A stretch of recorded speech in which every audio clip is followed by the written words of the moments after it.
211 microgrammes par mètre cube de dioxyde d'azote pour un seuil fixé à 200 et 84 microgrammes par mètre cube de particules en suspension pour un seuil fixé à 30.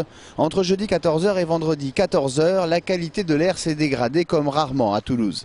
La faute à une concordance de phénomènes climatiques. Une chute assez brutale du vent qui a fait stagner la pollution sur l'agglomération toulousaine.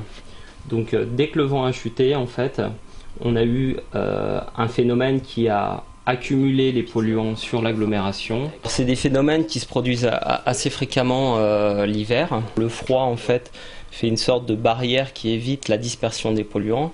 Le chauffage des habitations accroît l'émission de particules et en cette période, grippe et bronchite affaiblissent déjà les systèmes respiratoires. Ce pic de pollution aurait pu entraîner des complications.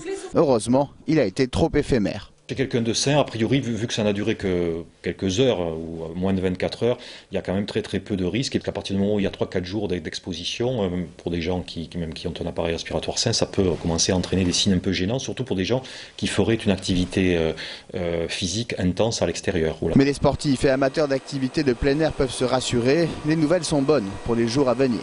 Sur les prochains jours, en fait, on va avoir un épisode très venteux qui va arriver sur plutôt la partie nord de la France, mais qui va aussi avoir des effets sur la partie sud. Donc en fait, les champs de vent vont vraiment disperser la pollution. Ce qui n'est pas une raison pour oublier les bons comportements. Réduire sa vitesse au volant, pratiquer le covoiturage et prendre les transports en commun sont autant de moyens pour préserver quelque peu la qualité de l'air.